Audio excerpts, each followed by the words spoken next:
আসসালামু আলাইকুম রহমতুল্লাহ।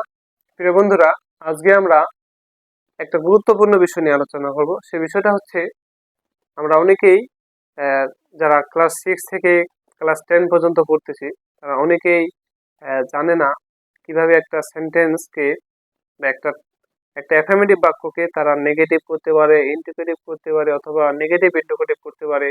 এবং ডব্লিউএস কোচিং আকারে যে এই পাঁচটা অনুযায়ী যে তৈরি করা যায় একটা বাক্যকে, তাহলে আমরা টেন্সের ক্লিয়ার কনসেপ্টটা মোটামুটি ধারণা নিতে পারবো যে না, আমরা টেন্সটা জানার চেষ্টা করলাম।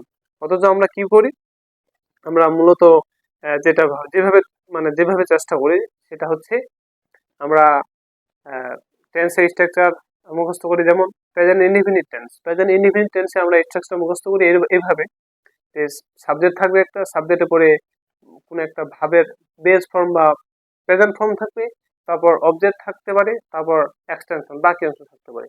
এটা দিয়ে কি শেষ? না, এটা দিয়ে কখনো শেষ হতে পারে না। এভাবে টেন্স জানলে অবশ্যই আমরা প্রতি পদে পদে আটকে যাব। কারণ উৎকৃষ্ট উদাহরণ, আমরা রাইট ফর্ম ভাব করতে পারবো না। তারপর আমাদের কানেক্টর আছে, গ্রামাটিক্যালে যতগুলো অনেক জায়গায় আমরা আটকে যাবো। তো আশা করি বা চেঞ্জিং আছে। তো আমরা এই পাঁচটা জিনিস নিয়ে আজকে ছোট একটা ভিডিও আপনাদের সামনে আপনাদের জন্য তৈরি করছি। ইনশাল্লাহ আপনারা আশা করি সবাই দেখবেন। তো প্রথম একটা সেন্টেন্স আমি লিখতেছি, যেমন দেখেন,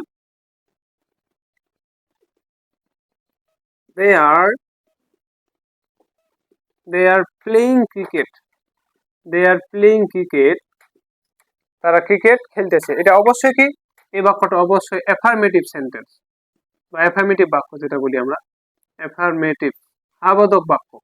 এটা হচ্ছে কি হাবোধক বাক্য। দে তারা ক্রিকেট খেলতেছে, অবশ্যই এটা এই মুহূর্তে আমি প্রেজেন্ট কন্টিনিউয়াস টেন্সে চালাচ্ছি।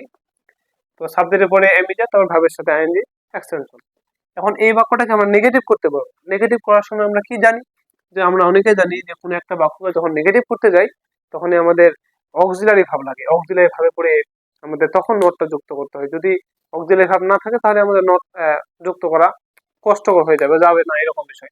তো আমরা যেহেতু এখানে অক্সিলারি ভাব আর আছে, সেই ক্ষেত্রে আমরা নট যুক্ত করতে পারবো। তাহলে নেগেটিভ করতে গেলে আমরা they are not they are not playing cricket, they are not playing cricket, এটা হচ্ছে কি নেগেটিভ বাচক বাক্য। Negative, they are not playing cricket, তারা ক্রিকেট খেলতেছে না, তারা ক্রিকেট খেলতেছে, তারা ক্রিকেট খেলতেছে না, নেগেটিভ।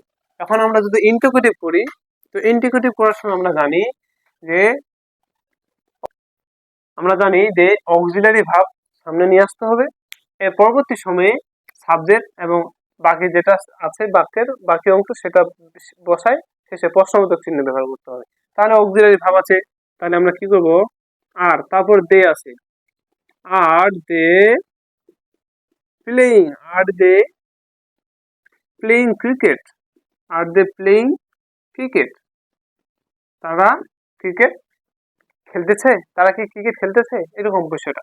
তাহলে এখন কি আছে, দে আছে, দের পরে কি আছে, এটা আমরা এইভাবে না করে আমরা বলবো যে অক্সিলারি ভাবটা সামনে আসবে, তারপর সাবজেক্ট বসাবো, তারপর বাকি অংশ বসায় শেষে কি দিব, প্রশ্নবোধক চিহ্ন দেবো। এটা হচ্ছে ইন্ট্রোগেটিভ বাক্য, এটাকে বলা হয় ইন্ট্রোগেটিভ বাক্য।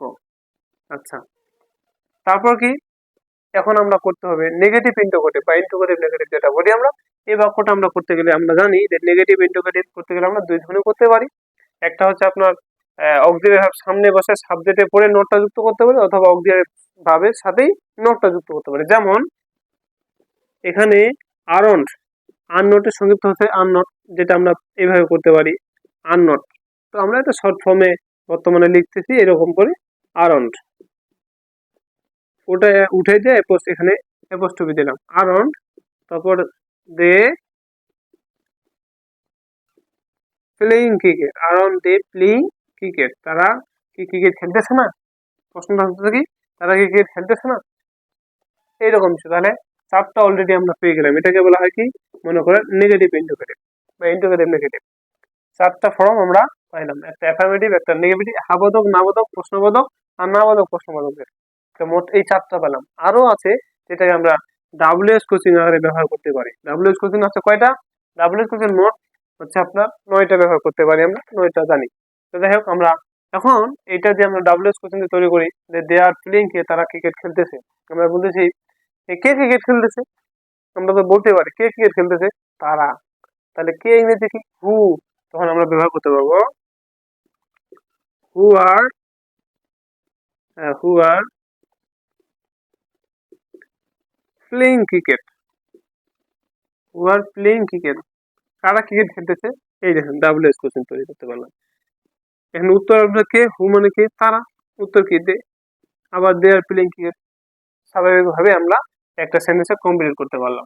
এইভাবে যদি আমরা একটা সেন্টেন্সকে আইডেন্টিফাই করে সুন্দর করে উপস্থাপন করতে পারি এবং সুন্দর করে আমরা প্রতি পদে পদে ভালোভাবে বুঝতে পারি, তাহলে আমরা দুই জায়গায় ভালো করতে পারবো। আমরা রাইটিং এ খুব ভালো স্কিল ডেভেলপ করতে পারবো, আমরা স্পিকিং এর অনেক ডেভেলপ করতে পারবো, গ্রামাটিক্যাল অনেক ভুল হয়, আমরা এটা খুব সুন্দর করতে পারবো। টেন্স না জানা থাকলে তো হবে না। তারপর হচ্ছে কি, আমরা অনেক গ্রামাটিক্যাল বা ওভারঅল সব বিষয়ে আমরা এটাকে ভালো দক্ষতা অর্জন করতে পারবো। আশা করি এইরকম করে আপনারা মোট ধরেন 12টা স্ট্রাকচার মুখস্থ করে আমরা 12টা উঠে জানি, এই পাশাপাশি এই 5টা করে জানবো, তাহলে নিয়ম অনুযায়ী স্ট্রাকচার আমাদের মুখস্থ হলে 12 60টা স্ট্রাকচার মুখস্থ করা উচিত, কিন্তু না, আমরা ওই 12টাই জানার চেষ্টা করব, শুধু একটা সিস্টেমটা জানার চেষ্টা করবো ইনশাল্লাহ। তো আজকে এই পর্যন্ত, সবাই ভালো থাকবেন, সুস্থ থাকবেন, ধন্যবাদ সবাই।